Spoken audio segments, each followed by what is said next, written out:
To make a long story short, or shorter, again, to confuse you, the Italians play a word semantic games. The word semantics is Cane da Presa, Neapolitan Mastino, Cane Corso, Cane da Corso, same breed. Becherio, same breed. Basically the same breed. The Becherio has a Neapolitan component in it. It's a little bit more the sheepdog variety, but it has a Neapolitan component in it as well. You know what I'm saying? It has it. It has the Malossola component in it. So now, Mike gets the dogs, Mike's dad, because of course he had the Neos here already. He's one of the first breeders to bring them over. Breeders, not the people, because a lot of Americans did breed Neapolitans over. A lot of Italian and American families brought the Malossolas over here. They were here. I'm not gonna say they were super deep or nothing like that, but they were here. But okay, let me break it down. The dogs were here. My dad goes over, he sees the dog, got fascinated with it, was like, yo, it looks like a Neo, I'm gonna bring the dog over. That gotta be a Corso. So he brings the dog over, and the dog ends up dying, but it had a big litter. About 15 puppies, I think. And within that litter of puppies, of them Becheros, were appointed dogs. So then, due to the fact that the breeding was done tight over there in Sicily, they decided to breed Neos into the dogs, which brung substance to the dogs. And that was more sound, like on some real stuff. That's what they're doing basically now. And that's not a bad thing, but I'm gonna get on, that's another story, hold on. So he breeds into the Neos, right? Okay, so now the dogs are what they are. So now, they're spreading out, people are buying the dogs, and people are falling in love with the dogs, and people are getting into the dogs. So now, there's a division with the American stuff. Because now Mike's dad and Kathy, his ex-wife, get into an argument, altercation, whatever, and they break off. So now Kathy has some dogs. Now Mike, on the other hand, he bred Neos, pit bulls, and American bulldogs to make a catch dog. Here in America, his own band dog program. The dogs was not meant to be inside the Corso program.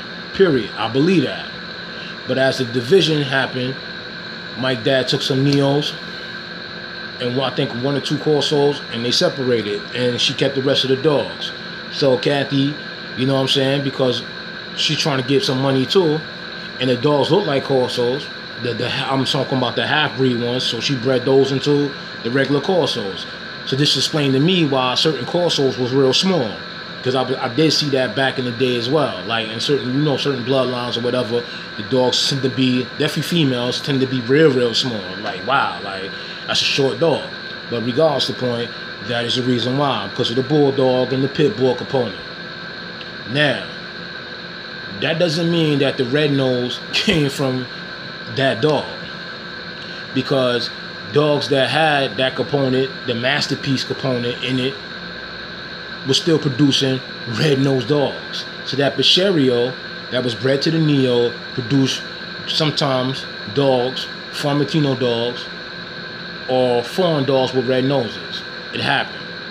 It is what it is. It's pointed dogs, etc.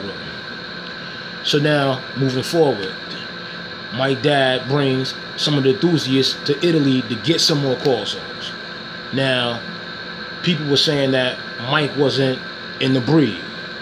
Well, I showed that to be a lie. Either people was misinformed or they didn't know. So then, like a lot of people tend to lie a lot. So, you know what I'm saying? And you have one enthusiast that really didn't like Mike too much that was calling him a fraud. But anyway, Mike was in the documentary tape in Italy. In Italy, I'm going to say it again, in Italy. And he showed you plenty of Corsos. So they brought some Corsos back here to America. Bred the dogs. So there's some of these enthusiasts. Cerberus lines did well with the American Corso. Other lines didn't. Now, there was kind of like a division, or not even a division, of a different variety of type in these other dogs. I did see that. So this is why the question was asked when I went to different kennels back in the day. Like, yo, where did you get that dog from? Well, I got this dog from this person. And I'm like, well, that's supposed to be the founder breeder, right? That's correct. But like, yo, why the dog looks like that and your dog doesn't look like their dogs in them kennels? Wasn't no explanation. Yo, sometimes it comes like this and then the third. You take it with a grain of salt.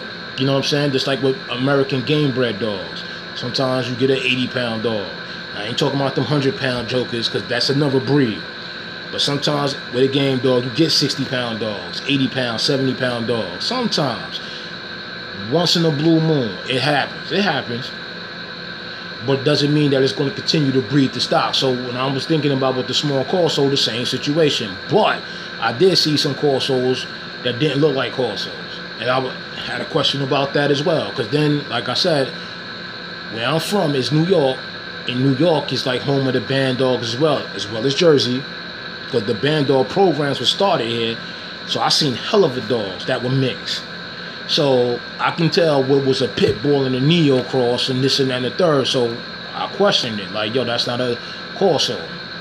Corso moves with a whole different persona, different gait. The gait was phenomenal for a big dog to move like that. There was no drooling. There was no excessive doulash on the face. None of that. None of that. But as time went on, a lot of enthusiasts flew over to Italy and they got jerked. Now, I did see a lot of, even with a foundation breeder, came back with some Italy dogs and they were boxer type. And I was like, yo, that's a boxer. And this person was like basically kind of arguing me down. No, you're wrong. That's not a boxer. No, that's a boxer. It's a boxer. It's boxing. Like, yo, that's a boxer. But anyway, they bred the dogs into their stock and it was what it was. Now, this is what the detrimental aspect of that thing was. First of all, with the Italian enthusiasts, these guys wasn't really dog trainers or dog breeders, except for one. And when you added boxer into the lines, you also brought the boxer gene pool of the contamination, far as the epilepsy, the eye problems, the elbows, and etc. And even schizophrenic type of temperaments that also runs in boxes as well. You brought all that stuff into the Corso's gene pool. So you bred your dogs extremely like that, and then your dogs started getting small. So over there in Italy, there was a different look. So now they're saying that the American dogs were mutt bred. Oh, they're not pure Corsos, this and that and the third. Mike and his family's frauds. They had nothing to do. This is what it is. Bossier and them are the true Corsos, which is kind of false. The true Corsos is the kind of depressor. Neapolitan Mastinos. Those are the true Corsos. So anything that was a Neapolitan Mastino and it was a throwback that looks like the traditional Malossola, that was the Corso. But anyway, we're going to keep going. Their dogs became more boxery, and then it started becoming extreme. Like you seeing what it is, like on some real stuff. So some dogs went to Russia and etc. And so now people started touching them up. They had to touch them up again because now the temperament is gone. The dog is, the gait is gone, and people are asking the question like, yo, 10 years ago, you had this type of dog, and now you have these. Like, what the hell is going on? People was asking that, except for American breeders. Except for us. You went over there and you catered to that bull crap. You sponsored it. So you brung it back and you bred it and you put it in the gene pool, and it is what it is now. So now these boxroids, let me go, I'm going back with Italy. So now the Italians started seeing that the American dogs took on a different look.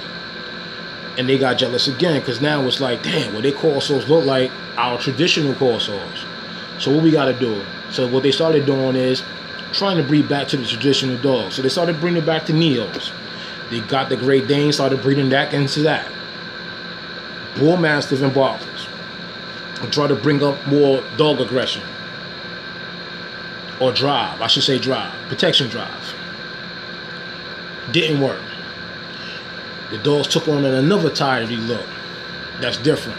So now you got this variety of different types and phenotypes and within the Corso breed. That's confusing the hell out of a whole bunch of people. So now people will feel and think that, yo, if I breed this Corso to this Corso, I can still get a Corso. That's not how that's done. That's not how that's done.